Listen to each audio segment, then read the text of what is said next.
And he cost the city, what my settlement was.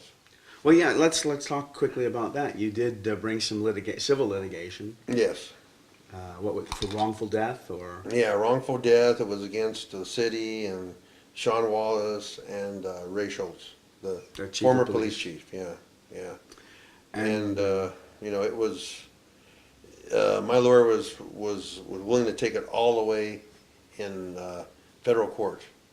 We were in the federal court. for 1983 civil rights Yeah, violation. yeah, yeah, yeah. And at first the city said, "Oh, we're not going to settle with because after a couple of years, we decided to ask them if they're going to settle. Nope, we'll take it all the way.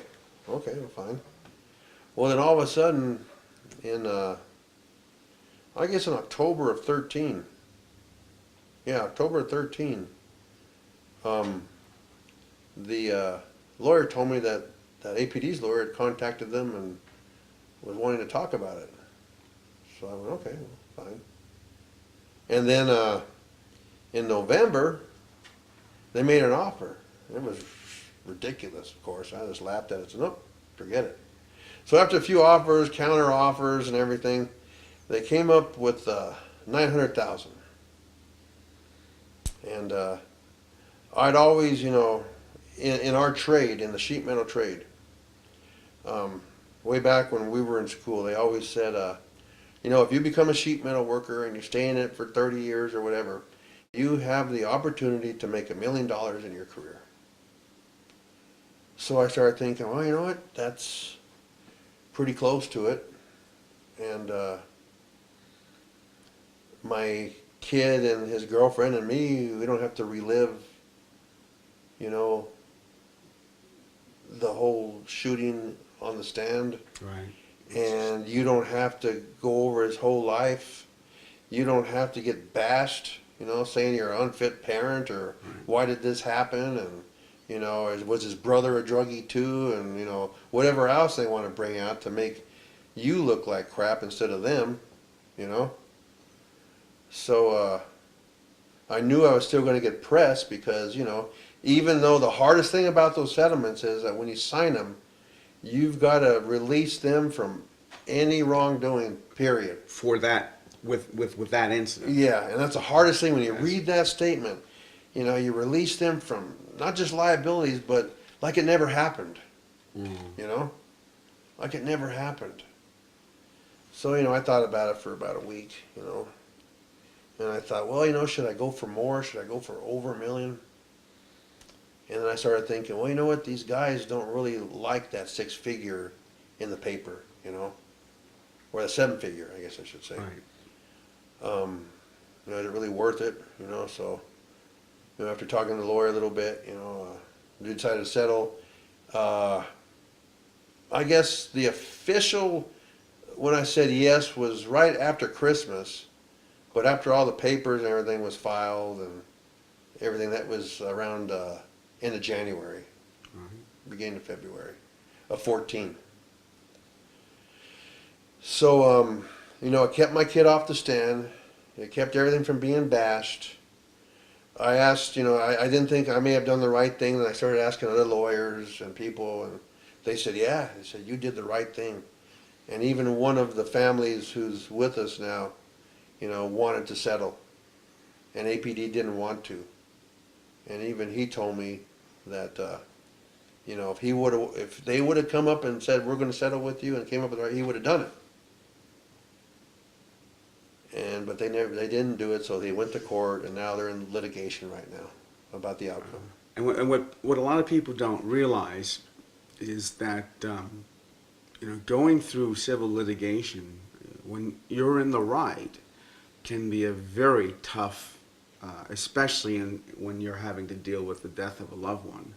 I mean, there's no mercy shown to you from the litigators on the other side.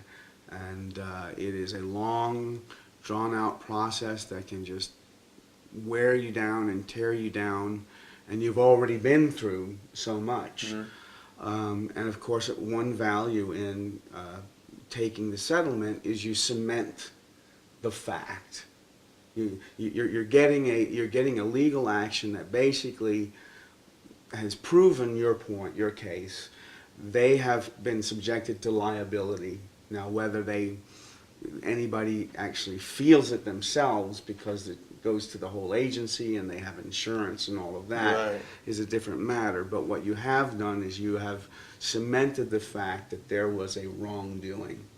And that's probably the most important factor in bringing that litigation. A lot of people think people bring litigation to get rich, and you don't rarely get rich with these kind of cases. And I'm sure you had funeral expenses and Yeah. all of that. Well, that's another thing too, is when APD shoots you, they don't clean up. They didn't even get in contact with our family and said, we're sorry, or there was a death in your family or something like that. They don't want to admit anything. Mm-hmm. And when the officer gets his bounty and his bonus, whatever, all you get's a funeral bill. That came way before the litigation. Right. That was paid out of the family's pocket right then and there. Yeah. And some families are so poor that they can't afford a good thing. I was lucky I had some money in the bank Oh yeah, people don't to realize. pay for my kids, to put them out, with dignity. Yeah. Some people, I was told a story where the family couldn't even afford to cremate him, and she had to watch her kid get wrapped up in a tarp and thrown in the back of a truck and taken to the crematory. For the public provided. Exactly. Which is just has no dignity Nothing. to it. Yeah. He was just nothing. But yeah, people was don't nothing. realize that, I just recently had a funeral that I had to, and we had to go for the low end of the spectrum, and that took all the money we had, Yeah. that we could pull out of things. That's no frills. That's no frills. Right, You're it's talking thousands. in the It's tens of thousands thousands. unexpected expenses that, But anyway, my kid went out with a great funeral. You can call it funeral great, but, he had friends Well, the that I celebration never, of his life. Yeah, but at the actual, funeral deal, he it was an open casket, he was there. People were hugging him and, saying their goodbyes. And, so, he went out with, some kind of dignity, But, he didn't deserve to die. That should have never happened. I should never have outlived him, see?